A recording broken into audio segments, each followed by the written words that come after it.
Good morning, everybody. It is April 23rd. I'm recording this for April 24th for our final class of the week, which means we've just got one class left next week. And I do promise you that I will get a study guide to you as quickly as possible. Hopefully, we'll be able to take care of that. Today is actually what I'm going for. And I will email that to you. And yeah, hopefully all will be well. So this morning in our class, I would like us to talk just a little bit more about the 1950s and get into the 1960s and talk about what happened in the 1960s, especially with the radicalisms that developed. And they do have their origins to a large degree in the 1950s. So there is a very strong connection between the two decades. But it's funny, in memory, we always think of the 1950s as a truly conservative era, which is not an unfair thing to say. And we think of the 1960s as an incredibly radical era, which is also not unfair to say, except that what we call the 60s, and in terms of its radicalism, was really only in the very late 60s. There had been movements in the early 60s that tended towards radicalism, but not in the kind of cultural outgrowth of radicalism or outbreak of radicalism that we'll see, say, in the Summer of Love, 1967, when yours truly was born. I'm sure you guys all thought I was a product of the hippies. And 1968 and 1969. So we'll get into some of that, but just know that there was a credible moment there of extreme radicalism in America. And we'll look at some of its origins. So to start off today, I want to turn to Russell Kirk to finish off our 1950s. And we have this piece from him, which is a really beautiful piece that he wrote originally in 1954. And it's called The Problem of Tradition. So let's turn to that. Specifically, let's turn to page 798. And we find here Kirk's ideas specifically on what tradition is and what tradition means to us. When I was a small boy, I used to lie under an oak on the hillside above the mill pond in the town where I was born and look beyond the great willows in the hollow to a curious and handsome house that stood on the opposite slope, away from the road with 3 or 4 graceful pines pointing the way to it. This was an octagonal house, its roof crowned with a glass dome, a dignified building for all its oddity. Well, the county planners have chopped down the willows and converted the land around about the old mill pond into what the traffic engineers and professional town planners think a recreational area should look like. A dull sheet of water with some dwarf evergreens to set it off, and the Octagon House was built by a man with more money than he knew how to spend, who knocked the house down, it costing him a good deal more money to dynamite the thick walls of the cellar than ever he had expected, I am glad to report, and built upon its site a silly ranch-type dwelling vaguely imitated from Californian styles. As Thoreau used to buy all the farms around Walden Pond in his fancy, so I made myself more often proprietor of the Octagon House in my mind's eye. But I do not care to look upon the spot now. The old genius is departed out of the town and the country about it. We do our best to assimilate every community that retains something of its peculiar character to the proletarian cosmopolis of modern mass society, right? We try to make everything look the same. The expectation of change has come to exceed the expectation of continuity in almost the whole of America, even in the physical environment of the civil social existence. The annihilation of our traditional architecture and town patterns, indeed, is only part of a larger revolutionary movement calculated to efface the past and establish a new utilitarian in its principles. A new society utilitarian in its principles, so far as it owns any principles. Mr. T.S. Eliot observes in Notes Towards the Definition of Culture, we are, quote, destroying our ancient edifices to make the ground upon which the barbarian nomads of the future will encamp in their mechanical caravans. M. Gabriel Marcel, in an essay called The Concept of Spiritual Heritage, published in the quarterly journal Confluence, suggests that innumerable men and women no longer desire to be heritors of the ages. They are annoyed and perplexed at being expected to receive and nurture traditional culture. For an ever-increasing number of persons, our heritage is no longer accepted as such.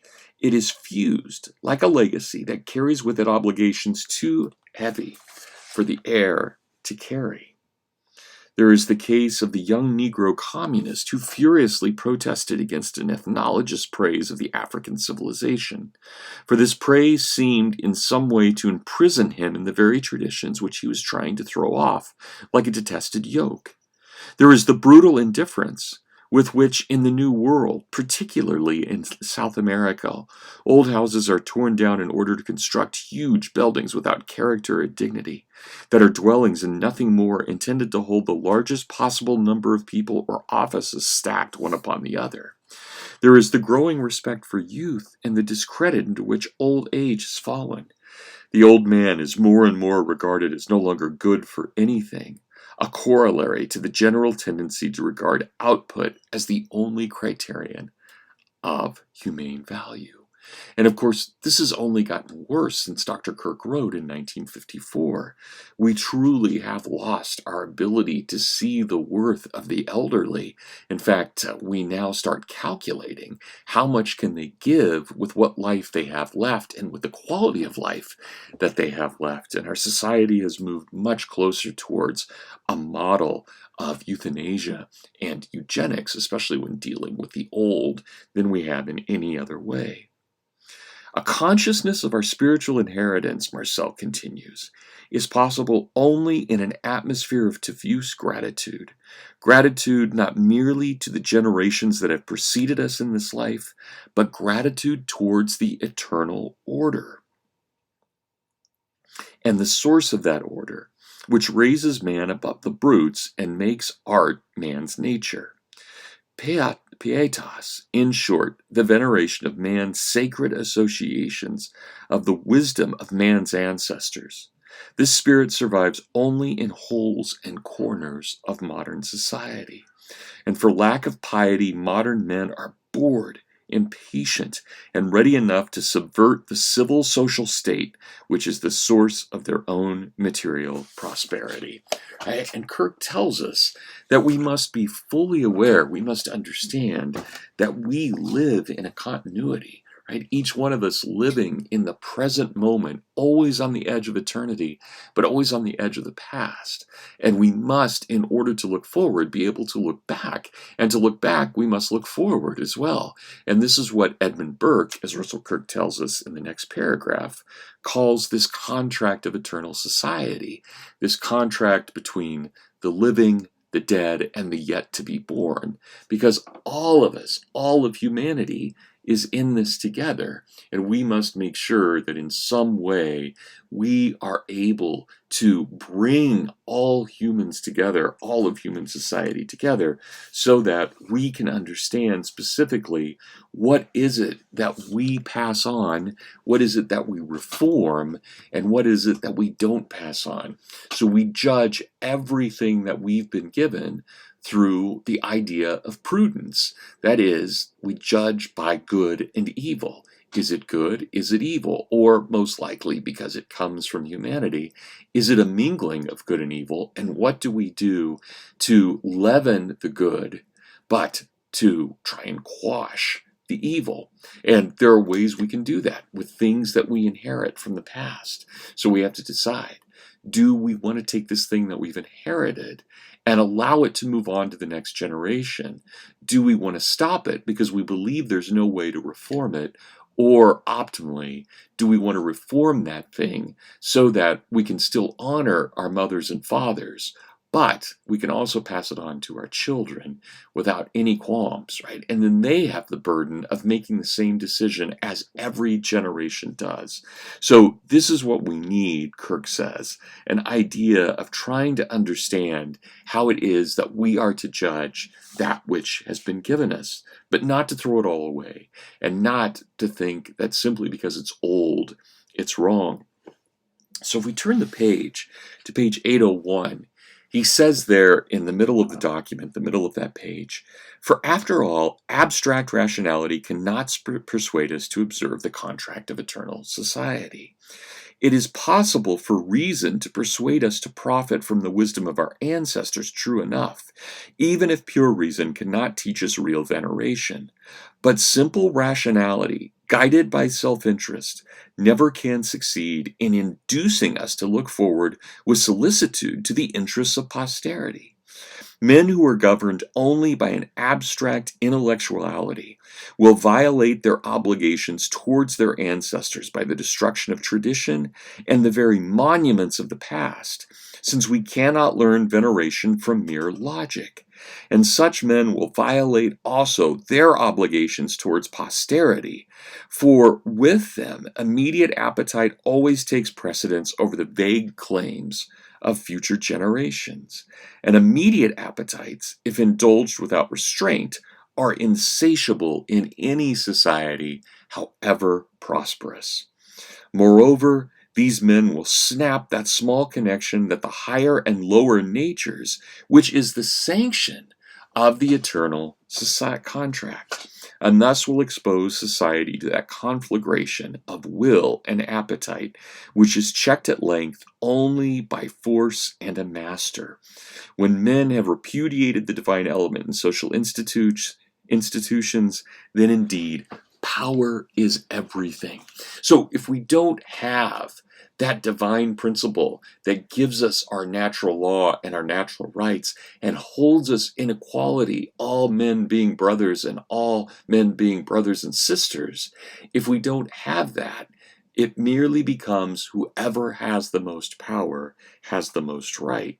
And that is essentially what happens in the 1960s, where we have this complete breakdown, especially in the late 1960s, of an understanding of what tradition is.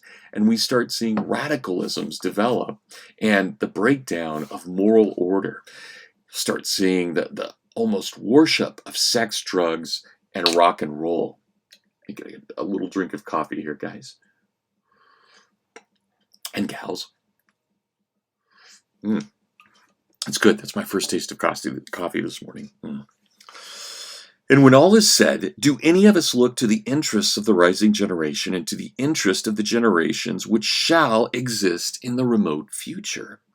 Why do we not exhaust the heritage of the ages, spiritual and material, for our immediate pleasure and let posterity go hang? So far as simple rationality is concerned, self-interest can advance no argument against the appetite of the present possessors.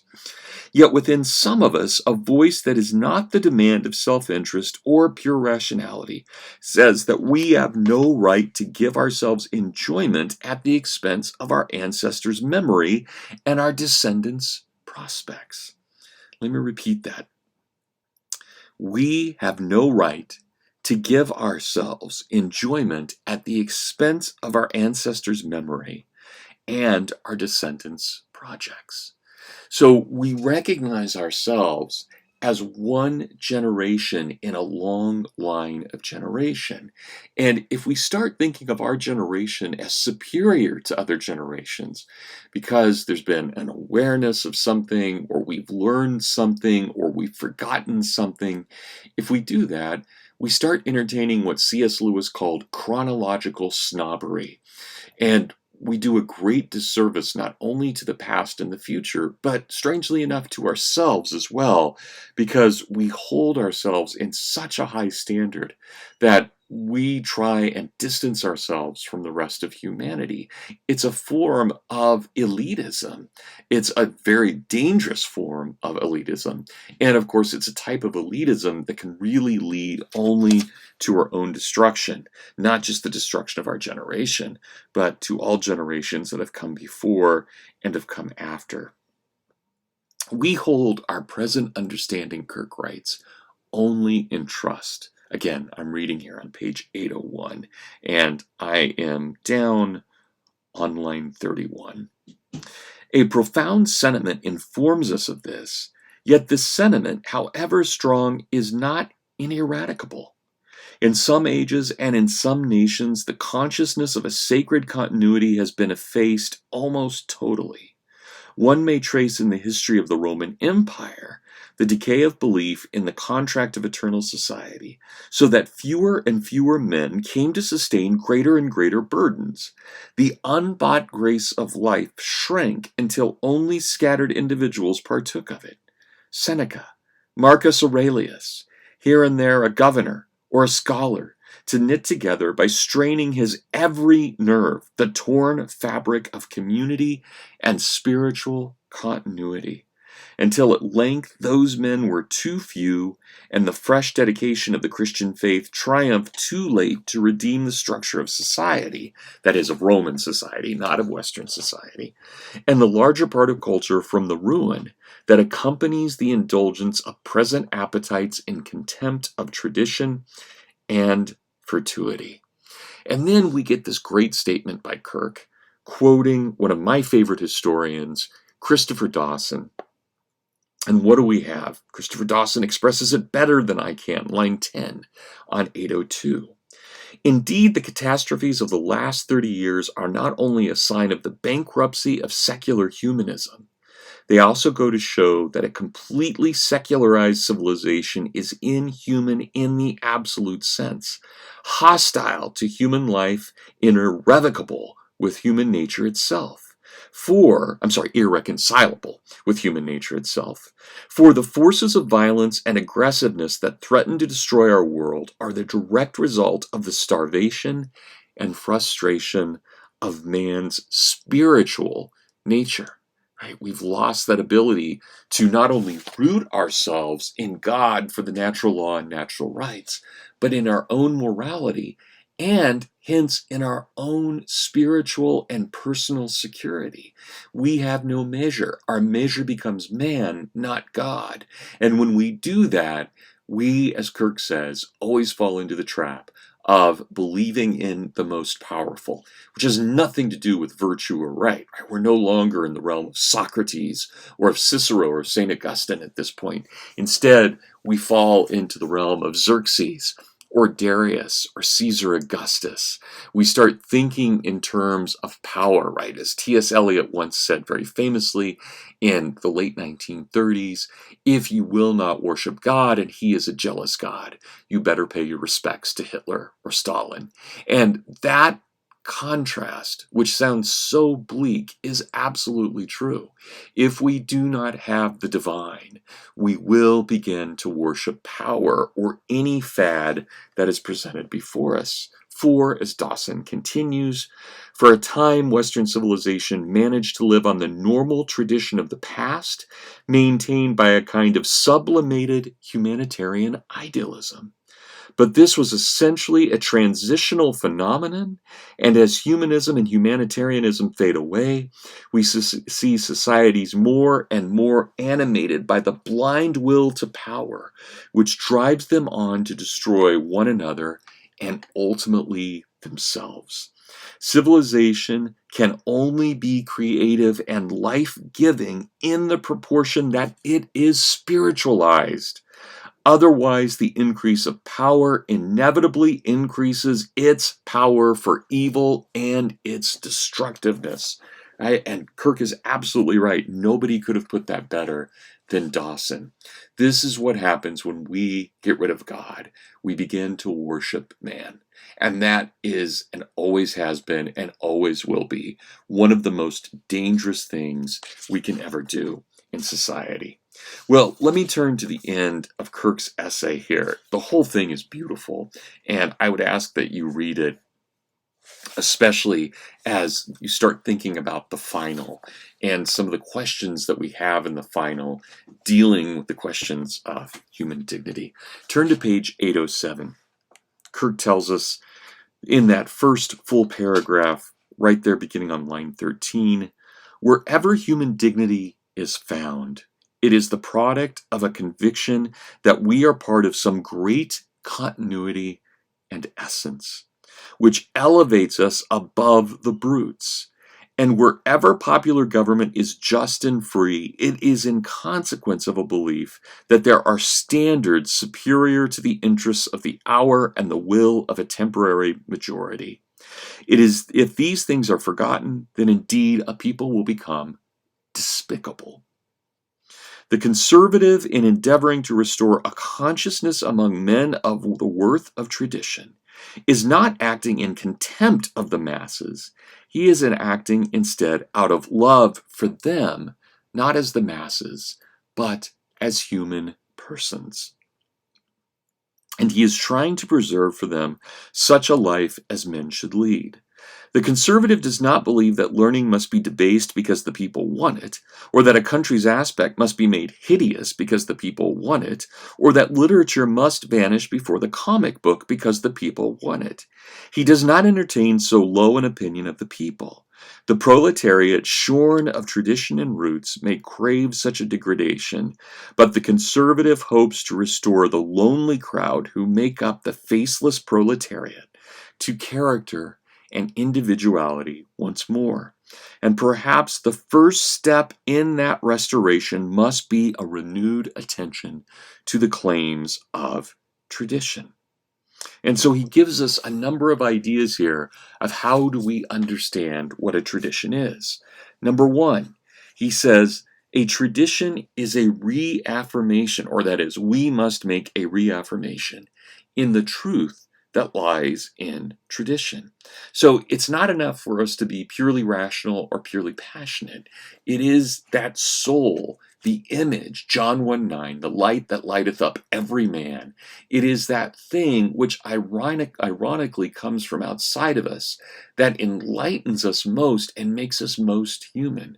We must be able to recognize, again with John, that it is the light that lighteth up every man, not rationality, not intellect, but the reason, the divine reason, the eternal logos, that, of course, Christ incarnate.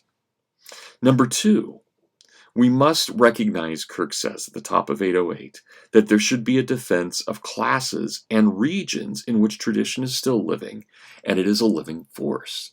Right? So in those areas, think about Willa Cather in Nebraska, or even, and I realize that this might be a strange person to bring up when we're talking about Russell Kirk, but even someone like Stephen King, who writes about the traditions and heritage of Maine all the time and of New England. He's really a New England writer, as Willa Cather is really a writer of the Great Plains. We must be able to uphold that and understand that there's a preciousness in that very idea of inheritance, or Flannery O'Connor with the South. Right? We get all of those ideas.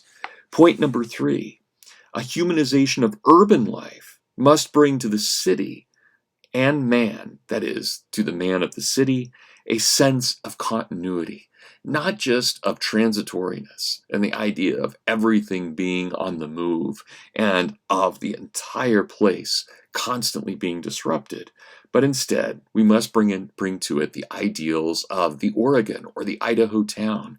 We must think about those things that have longevity and continuity and stability. And finally, number four, Kirk says, we must return to family and church, the voluntary associations of their old responsibilities as transmitters of tradition. So there's that voluntarism, the kind of voluntarism that we've seen in this class with the Northwest Ordinance and the idea of the ability to associate with one another, but not just in the Northwest Ordinance, also in what de Tocqueville said, in the way that we understand our democracy. We must be able to bring all of these things together. And that, for Kirk, is really the grand question. So here's what happens in the 1960s. In the 1960s, we are going to see the rise of two very different forces, and yet there are similarities to them as well. We have first what is called the New Right, and then we will have what is called the New Left. So let me just explain what the old right and the old left were, because we really have not dealt with this in class. The old right was a very small group, but a very powerful group. It was a group made up of men in the very early part of the 20th century, not 19th, but 20th century. Harvard's Irving Babbitt, Princeton's Paul Elmer Moore, college, and I can't remember where he taught right now. Hobart, maybe? But Albert J. Nock was one of the great figures. So Irving Babbitt, Paul Elmer Moore, Albert J. Nock, these people, Willa Cather, they were the old right. There were others like Rose Wilder Lane, the daughter of Laura Ingalls Wilder, and Isabel Patterson, and to a lesser extent, Dorothy Thompson, who was a little bit more liberal, but there was still a part of this old right that typically was much like what we would consider conservatism today, was very, very interested. St. Stephen's College, that's where, yes, sorry, that's where Albert J. Nock taught. I knew it would come to me. Just take a second. Yeah, St. Stephen's College. Okay, but the old right was this group that, like modern conservatives, believed very, very strongly in the humanist ideals of education, so the humanities, believed in the liberal arts. They believed that government generally was a problem, and they despised politics, absolutely despised it. Albert J. Nock said only the lowest of the low would ever go into politics. And they held the view of American politicians at the same level that they held international politicians. So America, in the old Washingtonian sense, should never in any way, shape, or form get involved in foreign policy mess-ups like World War I, or get involved in invading Latin America like we've talked about that we did during the 19-teens and the 1920s. These kinds of things are abhorrent, and they especially hate people like Woodrow Wilson, who was not only a progressive, but he was an internationalist progressive, and they're trying to fight all of that. The old left, on the other hand, tended to be people who in the 1930s embraced in America. So the old left and the old right are both American, really, institutions.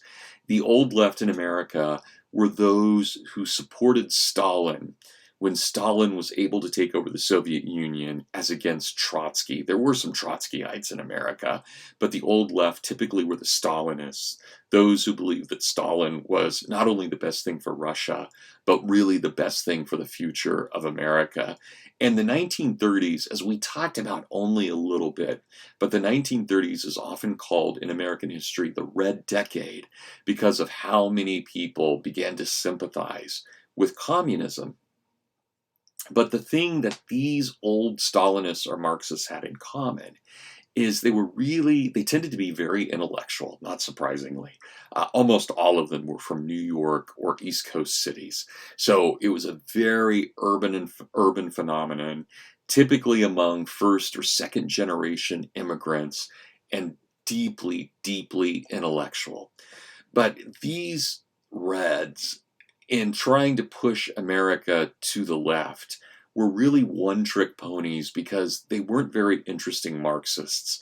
They were just kind of straightforward Marxists, and they believed in the inevitability of Marxism, and they believed in the progressive doctrine towards that inevitability of Marxism. They weren't typically very violent. They really were much more interested in reading their books and talking about their ideas, but they definitely believed, like Marx, that all change would come through economics, because this economics is what determines all of society. But then we get to the 1950s and the 1960s, and we get a new right and a new left. The new right is basically defined by what you have in your book with a statement called the Sharons Statement, which created Young Americans for Freedom. It's called the Sharons Statement because these people met on the front lawn and in the house of William F. Buckley in Sharon, Connecticut. And then 2 years later, you get a group of students, mostly led by Tom Hayden, who will be one of the many husbands of Jane Fonda. But it's led by Tom Hayden, and it is the Port Huron Statement because a group of students from the University of Michigan and Michigan State got together in Port Huron and they wrote their statement, which they called a statement for students for a democratic society. So the new right was much more concerned with anti-communism than the old right had been.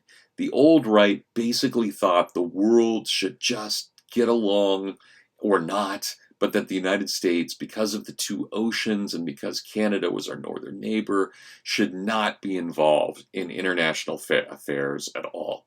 The new right, as opposed to the old right then, was so concerned with the rise of communism and especially the threat and power of the Soviet Union, they were much less skeptical about US intervention. They thought there were other ways to defeat the Soviets.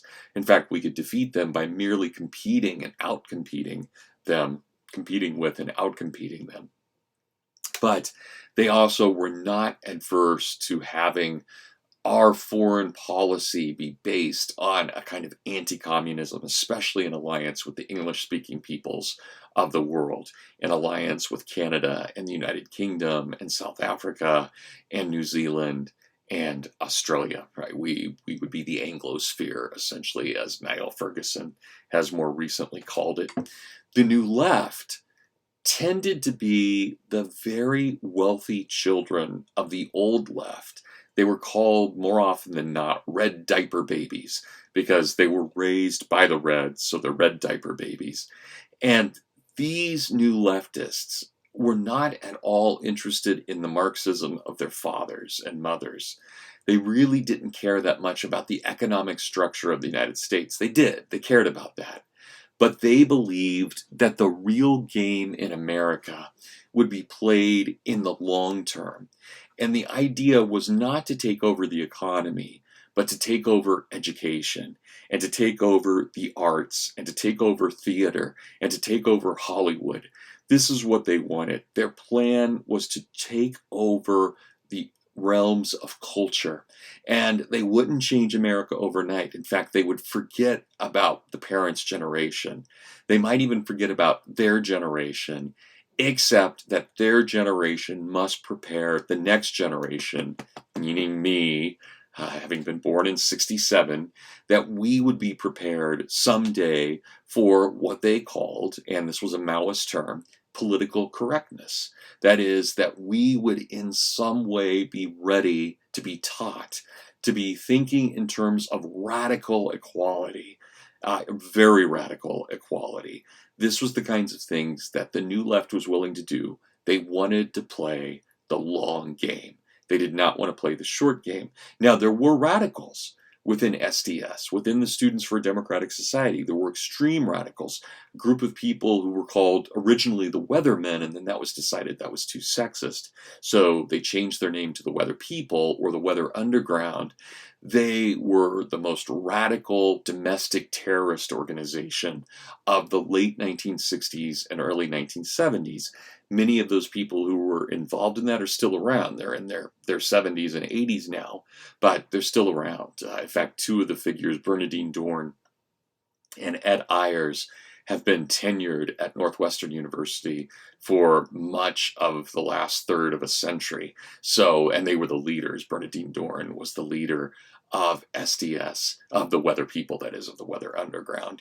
So these guys, there were elements within SDS that were radical, but most SDS, and I mean, when I say radical, I mean immediately radical, like we're going to change everything right now, mostly through violence. And the 60s were an incredibly violent time. So I know that we often think of the 1960s as a kind of drug-out old age in which people are always saying peace to one another and they're very calm. That is not the case for these radicals. They were truly radical. And you get people like Charlie Manson who come out of this, mass serial killers. The New Left was not pretty by any means. And that Hollywood stereotype of the hippie and peace man, that's ridiculous. Absolutely ridiculous. Now, there were three groups of people in the 1960s that we would call basically on the left. You had the student radicals, like members of SDS, the Young Maoists. You had other groups, such as the Weather Underground. But then you had also a group of people called the Yippies, Yippies,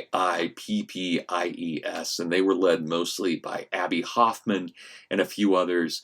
And the Yippies would be cultural trickster figures.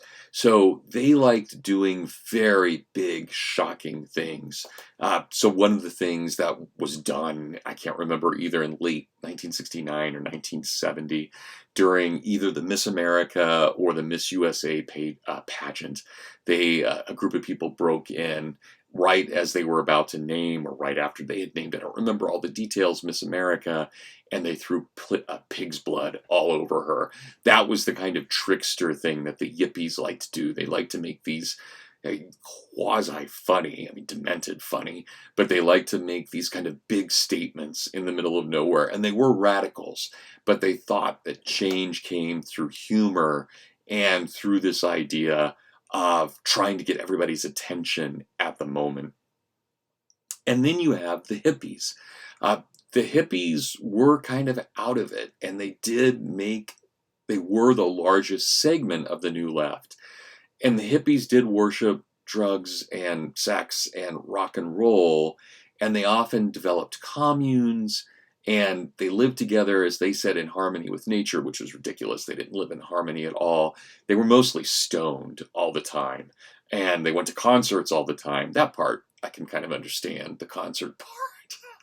I guess out of the whole, what do you worship there? I might fall into line a little bit with the whole rock and roll thing. Not that I worship it, I hope, but respect it at least, and still enjoy a good concert from time to time. And concerts are faux religious events. There's no doubt about that. It's clearly a concert. A rock concert is based on the Mass. It is a demented form of the Mass. But regardless, okay, I'm going to shut up about this before I reveal too much about myself. But anyway, my point is that when you look at the Sharons Statement and you look at the Port Huron Statement, you'll start seeing elements of what I'm saying here in what is new right and what is new left. So let's turn to page 817 for a moment, and we'll finish here with our last few minutes looking at these two documents. So on 817, we have the Sharons Statement. In this time of moral and political crisis, it is the responsibility of the youth of America to affirm certain eternal truths. We as young conservatives believe that foremost among the transcendent values is the individual's use of his God-given free will, whence derives his right to be free from the restrictions of arbitrary force. Interesting that they would focus so much on free will. And one thing that we can say about many of these people who are at the Sharons Statement, and this was just simply true of conservatism writ large in the 1950s and 60s, it tended to be very Catholic and very Jewish. It wouldn't be until Roe v. Wade in the early 1970s that Protestants got really involved in the conservative movement, and that evangelicals did. In the 1950s and 60s, it's mostly Catholics and Jews. One of the reasons that's true is because Catholics and Jews were the most recent immigrant groups as well to America, and they were the ones who often left places like Poland, which were being repressed by the Soviet Union. So that also helps explain the kind of really anti-communist thrust that we get within the New Right as well. A lot of ethnic connections there between recent immigrants and that family that you left behind. That liberty is indivisible, and that political freedom cannot long exist without economic freedom, that the purposes of government are to protect those freedoms through the preservation of internal order, the provision of national defense, right? That's not something you would have seen among the old right, and the administration of justice. That when government ventures beyond these rightful functions, it accumulates power which tends to diminish order and liberty. That the Constitution of the United States is the best arrangement yet devised for empowering government to fulfill its proper role while restraining it from the concentration and abuse of power. That the genius of the Constitution, the division of powers, is summed up in the clause which reserves primacy to the several states or to the people, the 9th and 10th Amendments, in those spheres not specifically delegated to the federal government. That the market economy, allocating resources by the free play of supply and demand, is the single economic system compatible with the requirements of personal freedom and constitutional government, and that it is at the same time the most productive supplier of human needs. Now that's a great kind of confluence of ideas there, that freedom is also functional. Even if it weren't, we would still believe in it. We would still want freedom over tyranny. But it just so happens that freedom also leads to great prosperity. That when government interferes with the work of the market economy, it tends to reduce the moral and physical strength of the nation. That when it takes from one man to bestow on another, it diminishes the incentive of the first, the integrity of the second, and the moral autonomy of both. That we will be free only so long as the national sovereignty of the United States is secure. That history shows periods of freedom are rare and can only exist when free citizens concertedly defend their rights against all enemies.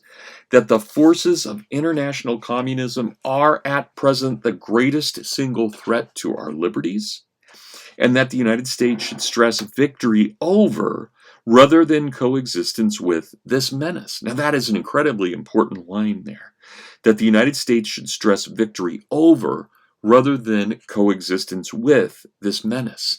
So containment is a failed policy. And regarding this, whatever our views on U.S. foreign policy are, whatever we think the United States should or should not do in terms of military intervention, there is no doubt that these young women and men at Sharon, Connecticut are right. Containment was a failed policy. Korea showed that, and we were on the edge of Vietnam proving that as well. Again, so that the United States should stress victory over rather than coexistence with this menace, and the American foreign policy must be judged by this criterion: does it serve the just interests of the United States? That's sounding a lot more like the old right in terms of asking what are America's national interests in all of this, and that of course also sounds very much like George Washington. But then we get to the Port Huron Statement, which gives us a very different look at what is going on in society, and yet, interestingly enough, it has some of the same criticisms. Page 829. We are people of this generation, bred in at least modest comfort, housed now in universities, looking uncomfortably to the world we inherit. When we were kids, the United States was the wealthiest and strongest country in the world, the only one with the atom bomb, the least scarred by modern war, an initiator of the United Nations that we thought would distribute Western influence throughout the world.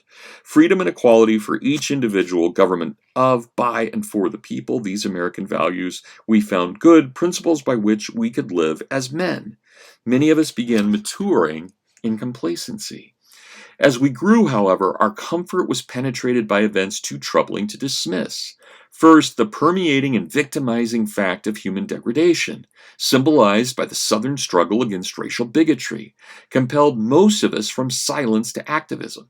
Second, the enclosing fact of the Cold War, symbolized by the presence of the bomb, brought awareness that we ourselves and our friends and millions of abstract others we knew more directly because of our common peril might die at any time. We might deliberately ignore or avoid or fail to feel all other human problems, but not these two. For these were too immediate and crushing in their impact, too challenging in the demand that we as individuals take the responsibility for encounter and resolution. All right, we're getting to the point now where clearly we can understand that there would be a confluence between the new right and the new left. Neither wants bigotry, neither wants the hanging Cold War over us, especially with this bomb. So what do we witness? Well, jump down a paragraph. We witnessed and continue to witness other paradoxes. With nuclear energy, whole cities can be easily powered, yet the dominant nation state seems more likely to unleash destruction greater than that occurred in all the wars of human history. Although our own technology is destroying old and creating new forms of social organization, men still tolerate meaningless work and idleness. While 2/3 of mankind suffers undernourishment, our own upper classes revel amidst superfluous abundance. Although world population is expected to double in 40 years, the nations still tolerate anarchy as a major principle of international conduct, and uncontrolled exploitation governs the sapping of the Earth's physical resources. Although mankind desperately needs revolutionary leadership, America rests in national stalemate, its goals ambiguous, tradition-bound instead of informed and clear, its democratic system apathetic and manipulated rather than of, by, and for the people. We would replace power rooted in possession, privilege, or circumstance by power and uniqueness rooted in love, reflection, reason, and creativity. Notice they're not against power. They're against who's holding power, and they want to have power for their own. As a social system, we seek the establishment of a democracy of individual participation governed by two central aims: quality and direction of his life. That society be organized to encourage independence in men and provide the media for their common participation. Not media in the sense of NBC or Fox News, but media in the sense of material. We will give them the material that will allow them their common participation. In a participatory democracy, by the way, and I'm not saying this to be flippant, it is absolutely true, in Russia, there is a word for participatory democracy, and it is called Soviet. This is not accidental by any means. Basically, they're saying in a Soviet, the political life would be based on several root principles. That decision-making of basic social consequence be carried out by public groupings. That politics be seen positively as the art of collectively creating an acceptable pattern of social relations. Not the individual, not the human person, but all of us together, as very Rousseauvian. That politics has the function of bringing people out of isolation and into community, and thus being a necessary though not sufficient means of finding meaning in personal life. That the political order should serve to clarify problems in a way instrumental to their solution. It should provide outlets for the expression of personal grievance and aspiration. Consciousness awareness. We must have consciousness raising. We must become members of the community by understanding the sufferings of those within society. Opposing views should be organized as so to illuminate choices and facilitate the attainment of goals. Channels should be commonly available to relate men to knowledge and power so that private problems, from bad recreation facilities to personal alienation, are formulated as general issues. In other words, there is nothing in your life that we will not touch. There is nothing in your life that we will leave alone. All that is personal will become political. And that's the radicalism of the new left. Everything is to join the political sphere. And of course, America has been moving that way since the democratization of the 19th century. And what did Tocqueville warn us about? But now we are seeing that growing here, and it is becoming a major movement within American society. And I beg you to remember that the new left was playing the long game. They were not interested in immediate political change, though if that happened, that would be great. They were looking for a slow, revolutionary rise of consciousness They took the term from the Maoists called political correctness. They wanted a homogenized society in which all personal views become public political views, and therefore politics will triumph everything. Okay, that's our time, everybody. I hope that gives you a decent understanding of the new left and the new right, as well as the old left and the old right. And obviously, we saw with the old right, Russell Kirk there, talking about the nature of tradition. And then, of course, we saw with the Sharons Statement and the Port Huron Statement, various views of what society should do and where they should go. Until our final class on Monday, which I'll record Sunday afternoon, God bless. Thank you, everybody, and have a wonderful weekend.